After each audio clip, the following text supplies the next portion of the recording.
বিগত সময় থেকে শুরু করে ঐতিহাসিক এই হলের নিয়ে কোনো ওইরকম আমাদের মধ্যে কোনো রকম ঝামেলা বা ওইরকম বিবৃতকর কিছু হয়নি। কিন্তু আজকে এই যে গুপ্ত রাজনীতির অবস্থানের কারণে যারা আমাদেরকে রাজনীতি ভাবে হচ্ছে আমরা বিভিন্নভাবে সম্মিলিত ভাবে সহ অবস্থানে আছি, আমাদেরকে বিভিন্নভাবে হচ্ছে আমাদের মধ্যে যে পারস্পরিক যে বন্ধন শ্রদ্ধা বিশ্বাস বা আস্থার যে জায়গাটা আছে, ওই জায়গাতে আমাদের মধ্যে হচ্ছে একটা পারস্পরিক অবিশ্বাসের বীজ ঢুকিয়ে দেওয়ার যে অপচেষ্টা চালাচ্ছে। আমরা মনে করি এটা আমাদের মধ্যে যে ঐক্য বিশ্বাসের যে সৃষ্টি, এটা ভাঙনের অপচেষ্টা হয়েছে। আমাদের পরবর্তীতে আমরা শান্তিপূর্ণ একটা আন্দোলন করেছিলাম জানুয়ারি 15 তারিখে। ঠিক ওই জানুয়ারি 15 তারিখে স্টুডেন্ট ফর সভারেন্টি নামে যে একটা অর্গানাইজেশন আমাদের উপর নৃশংস হামলা চালানো হয়েছে, সেটা হয়তো আপনারা জানেন, মধ্যে আছে অনেকে অবগত ওই বিষয়ে।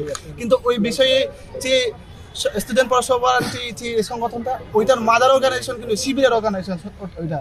এবং শিবিরে যারা খুব তৈরি করে তারা বিভিন্ন দোকান খুলে বসে আছে আমাদের উপর, তারা বিভিন্ন বয়ান তৈরি করে হচ্ছে হিলট্রেক্স এবং বাঙালি ভিন্ন যে অন্যান্য ভাষাভাষীর জনগোষ্ঠী আছে তাদের উপর বিদ্বেষমূলক মতামত গঠন করে আমাদের উপর যে আক্রমণাত্মক মনোভাব এবং একই সাথে আমাদের উপর বিদ্বেষ হিংসা প্রতিনিয়ত তারা সরিয়ে থাকে। একই সাথে ওই 15টা ধরে আমরা দেখেছি আমাদের উপর যে নৃশংস হামলা চালানো হয়েছে ওই গুপ্ত সংগঠনের, আমরা দেখছি এবং যথেষ্ট প্রমাণ আছে আমাদের সাথে। একই সাথে আমরা কত মাসে ঠিক আমি হচ্ছে আপনার মতিঝিল থানা আমি যখন স্বাক্ষরিত গেছিলাম তখন আমি দেখেছি যে তাদের কিছু সদস্য তারা মামলা লিস্টে আসেন, কিন্তু তারা প্রকাশ্য ক্যাম্পাসে ঘুরে বেড়াচ্ছে। আমাদের উপর প্রকাশ্য হচ্ছে তারা এখনও আমাদের যে হিংসা বিদ্বেষের যে ক্যাম্পেন মতামত সৃষ্টি করে তারা ক্যাম্পাসে হচ্ছে একটা ভয়ানক আমাদের জন্য হচ্ছে অস্বস্তিকর ভয়ঙ্কর পরিবেশ সৃষ্টি করার জন্য অপচেষ্টা চালিয়ে যাচ্ছে এখনো। কিন্তু প্রশাসন থেকে শুরু করে এখনো কোনো অবস্থানে তাদের শনাক্ত করার পরেও তাদেরকে হচ্ছে আইনের আওতায় আনা হচ্ছে না। আমরা অবশ্যই ক্যাম্পাসে প্রতিনিয়ত আমরা সংখ্যার মধ্যে আছি এবং এই জায়গা থেকে আমরা মনে হয় এই হলটা বিভিন্ন বিষয়ের কারণে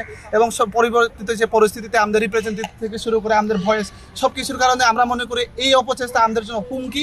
একই সাথে এই প্রতিবাদে হচ্ছে আমরা আজকে সেই সংবাদ সম্মেলনটা করছি। এখানে হচ্ছে আমরা সংহতি প্রকাশ করছে আদিবাসীদের পক্ষে। আক্রমণ করা হয়েছে সেটা স্পষ্ট হচ্ছে, আপনারা জানেন কারা আক্রমণ করা হয়েছে। আমরা তাদেরকে হচ্ছে বলছি বারবার আমরা সমষ্টিগতভাবে আমরা কনসার্নটা আমরা এখানে রেজ করছি, আপনারা সেটা আশা করি। এটা কি আপনাদের ব্যক্তিগত পয়েন্ট? আমরা ব্যক্তিগত পয়েন্ট জগন্নাথলে আদিবাসী শিক্ষার্থী হিসেবে আমরা যারা অবস্থান করতেছি, একই সাথে জগন্নাথলে যে সাধারণ শিক্ষার্থীগুলো অবস্থান করতেছে, আমাদের সমষ্টিগত যে কনসার্ন আমরা সেই কনসার্নটা আজকে এখানে রেজ করছি।